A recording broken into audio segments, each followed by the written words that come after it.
Isn't it a budget for the rich? I don't think so. I think it's a budget for everyone. I do welcome it. I think it's a big change to what we've had, certainly for the past decade.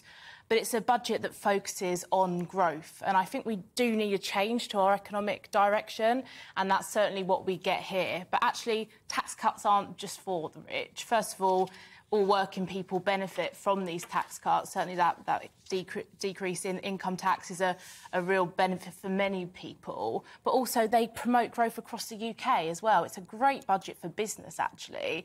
And ultimately, the more tax we take and the more businesses thrive, the more we can spend on public services.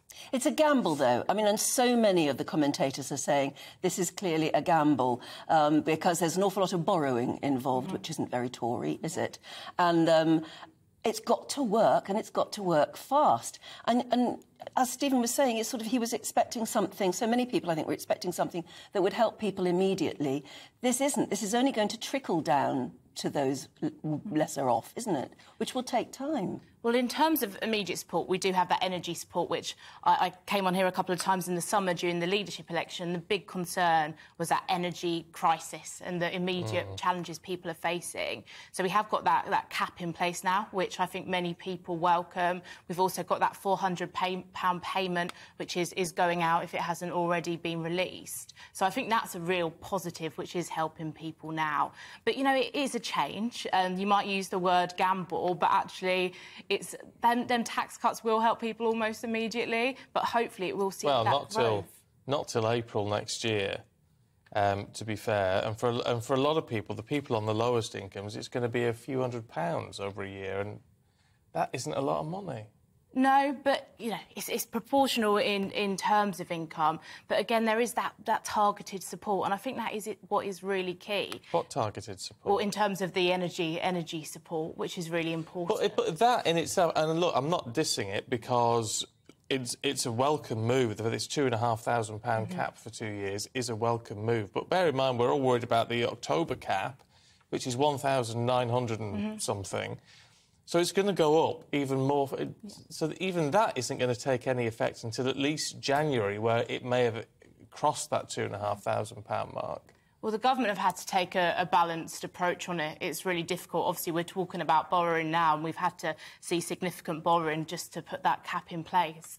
But I think that is welcomed by many households, and actually I think there was a lot of people kind of filled with dread for what the bill they were going to get next year. So I think that has provided some assurance, and that £400 that was announced kind of with the old government has been kept in place, which I think is really important. And that is interesting, is that in many cases it is quite literally a reversal of some of the sort of economic plans that we've seen in the past.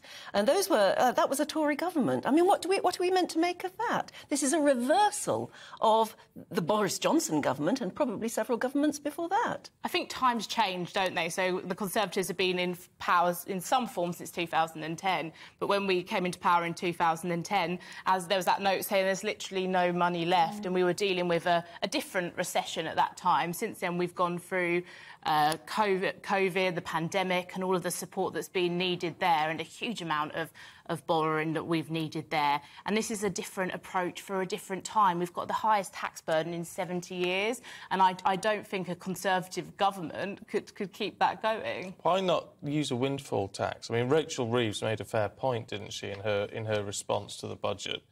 You know, it's why not use a windfall tax and reduce the amount of borrowing?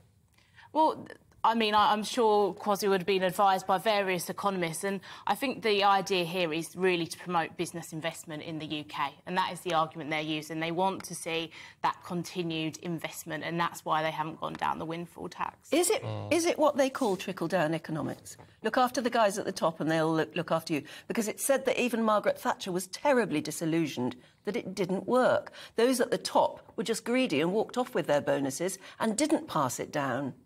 Well, actually, you see in the 80s that I don't particularly like the term trickle-down economics, but that did work, that big boom in the economy where we saw businesses investing in the UK, job creation. Yeah, but it didn't trickle down to the people lesser well-off. Well, actually, I'd argue it did. Actually, I come from Essex, the home of the white van man. Actually, I think about people like my family who bought their council house, who were able to start their own businesses.